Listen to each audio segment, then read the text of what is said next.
Assalamu alaikum. This is Humayt Asif. Welcome back to my YouTube channel Arduino Programming All You Need to Know কোর্সে আপনাকে স্বাগতম।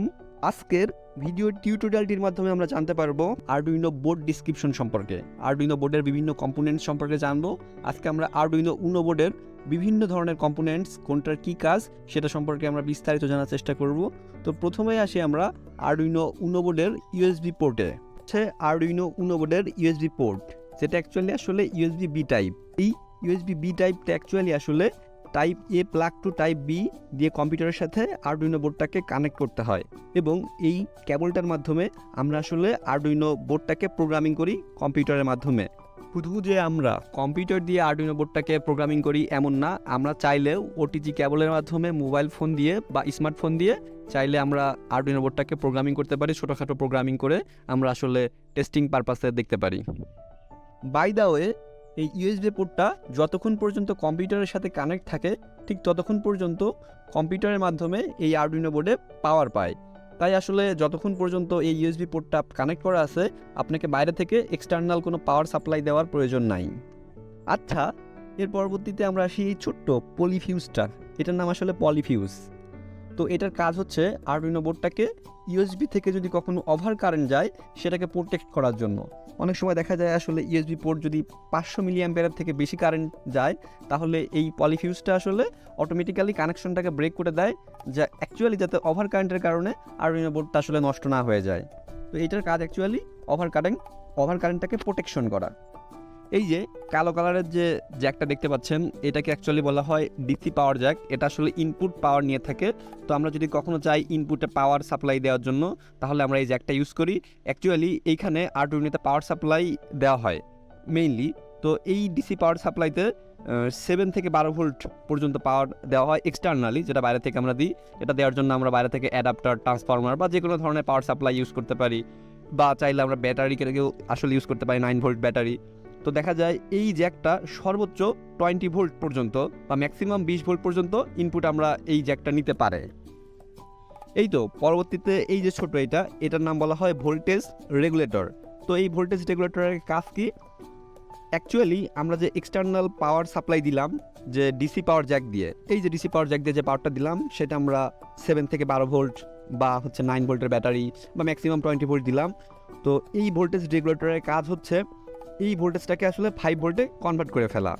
আমরা যে কনভার্টকৃত 5 volt পাইলাম, তো এই কনভার্টকৃত 5 ভোল্টটাকে আসলে ফিল্টার করার জন্য এই যে 2টা ফিল্টার ক্যাপাসিটর রয়েছে।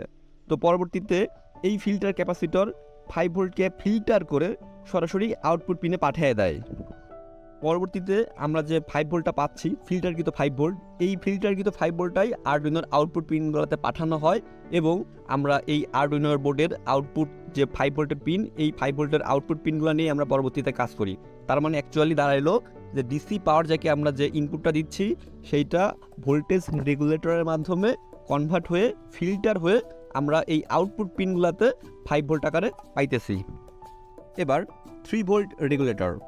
তো এখানে আমরা যেটা দেখতে পাচ্ছি এটাকে বলা হয় আসলে 3 ভোল্টেজ রেগুলেটর। তো এই 3 ভোল্টেজ রেগুলেটরের আসলে অ্যাকচুয়ালি কাজ কি? তো আমরা তো আসলে কিছুক্ষণ আগে 5 ভোল্ট রেগুলেটর দেখছি বা আউটপুট পিনে 5 ভোল্ট পেয়েছি। তো এখন এমন কিছু কিছু মডিউল আছে যেগুলো আসলে 5 ভোল্টে চলে না।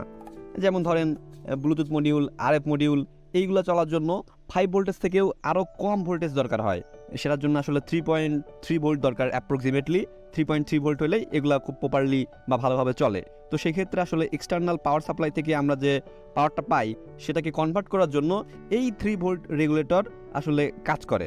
তো এই 3 ভোল্ট রেগুলেটর আসলে সেটা কনভার্ট করে 3.3 ভোল্টে পাঠিয়ে দেয়, এবং পরবর্তীতে এই যে ক্যাপাসিটর, এই ক্যাপাসিটরটা আসলে 3.3 ভোল্টকে ফিল্টার করে 3.3 ভোল্টের আউটপুট পিনগুলোতে পাঠিয়ে দেয়, এবং পরবর্তীতে আমরা এই 3.3 ভোল্টের আউটপুট পিন দিয়ে আমরা ব্লুটুথ মডিউল, আরএফ মডিউল সহ যেগুলো আসলে 5 ভোল্টে চলে না সেইগুলো আমরা আসলে এই 3.3 ভোল্টের আউটপুট পিন দিয়ে ব্যবহার করি।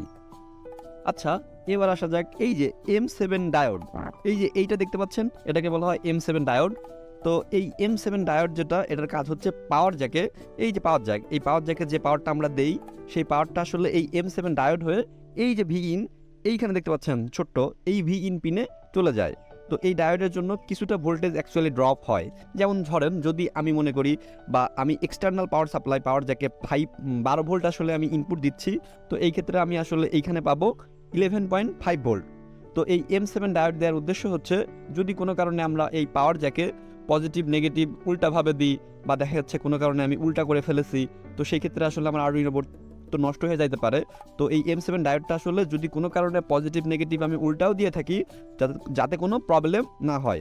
তার মানে এক্সটার্নাল পাওয়ার জ্যাক দিয়ে আমরা যে পাওয়ারটা আমরা দিচ্ছি সেই পাওয়ারটা অ্যাকচুয়ালি আমি ভিইন পিনে আবার আউটপুট হিসাবেও পাবো। তো এই ক্ষেত্রে ভিইনটাকে আমরা আউটপুট হিসাবে ইউজ করতে পারবো। তো ভিইনটাকে কিন্তু আমরা ইনপুট হিসাবেও ব্যবহার করতে পারি। তো চাইলে আমি এই ভিইন থেকে আবার পাওয়ার ইনপুট দিতে পারি। তো অ্যাট এ টাইমে এই ভিইনটাই কিন্তু অ্যাকচুয়ালি ইনপুট বা আউটপুট পিন হিসাবে আরডুইনো বোর্ডে কাজ করানো যায়।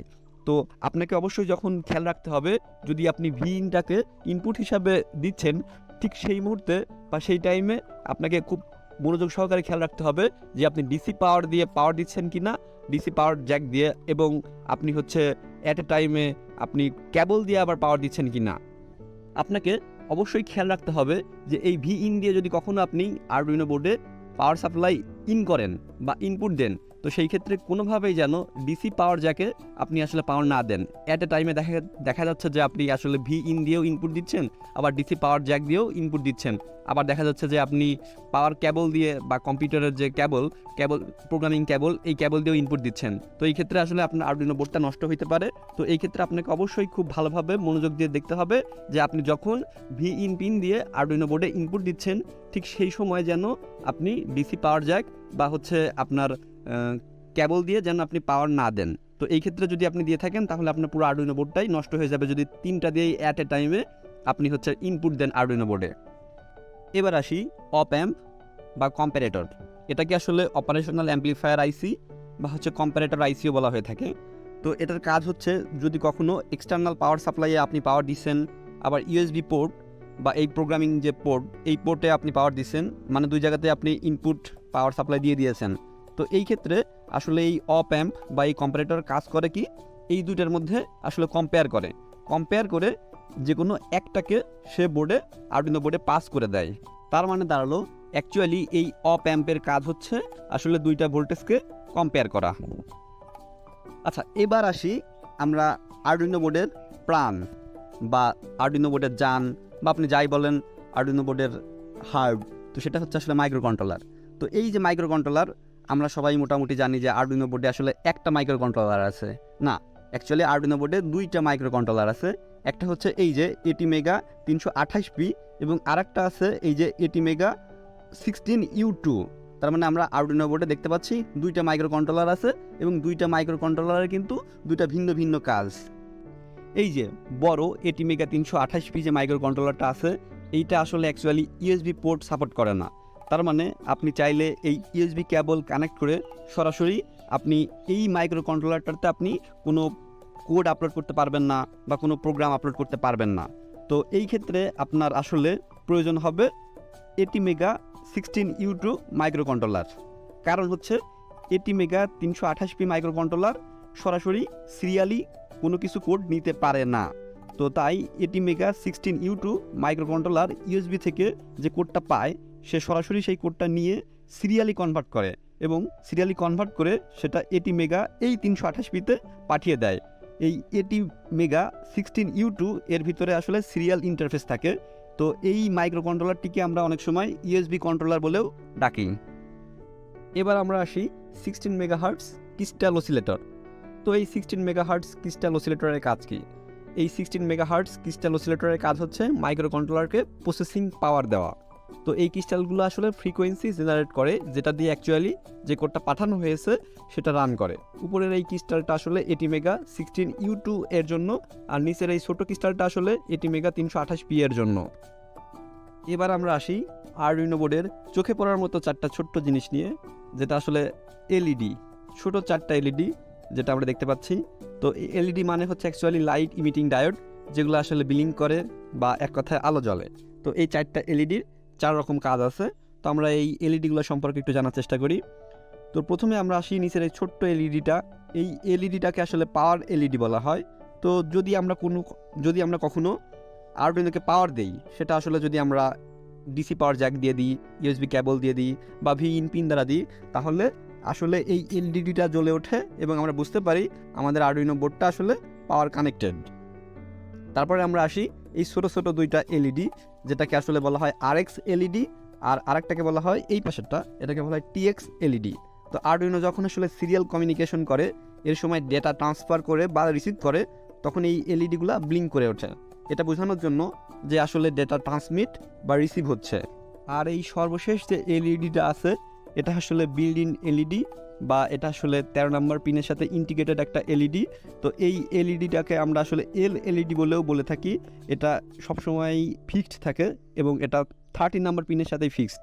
তো আমরা চাইলে এই 13 নাম্বার পিনটাকে কখনো হাই করে বা কখনো লো করে এই যে এলইডিটাকে আমরা আসলে ব্লিঙ্ক করে বা জ্বালায় নিভায় দেখতে পারি। এর জন্য আমাকে আসলে এক্সটার্নালি কোনো এলইডি কানেক্ট করার দরকার নেই। তো আমরা আসলে অনেক সময় আরডুইনো বোর্ড চেক করার জন্য এই বিল্ড ইন এলইডিটাকে ইউজ করি 13 নাম্বার পিনটাকে হাই লো করে দেখার মাধ্যমে। এবং সবথেকে মজার বিষয়টা হচ্ছে এই 13 নাম্বার পিনের সাথে আপনি চাইলে এক্সটার্নালি কোনো এলইডি কানেক্ট করতে পারেন, তবে সেই ক্ষেত্রে কোনো রেজিস্টারের দরকার নাই। কেন দরকার নাই? কারণ আমরা জানি হচ্ছে আসলে এই পিনগুলোতে 5 ভোল্ট হচ্ছে আউটপুট পাওয়া যায়, কিন্তু যে এলইডিগুলো পাওয়া যায় এগুলো কিন্তু 5 ভোল্টে অপারেট করে না। তো আসলে রেজিস্টার দরকার। এই 13 নাম্বার পিনে আসলে বিল্ড ইন রেজিস্টার দেওয়া থাকে। তো এটা হচ্ছে একটা মজার পিন, যে পিনটা আসলে বিল্ড ইন দেওয়া থাকে এবং সাথে একটা এলইডিও দেওয়া আছে।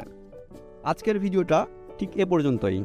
সামনের নেক্সট ভিডিও টিউটোরিয়ালটিতে আমরা আরডুইনোর পিন কনফিগারেশন সম্পর্কে আরও বিস্তারিত জানব। এত সময় ধৈর্য ধরে সম্পূর্ণ ভিডিও টিউটোরিয়ালটি দেখার জন্য আপনাকে অসংখ্য ধন্যবাদ।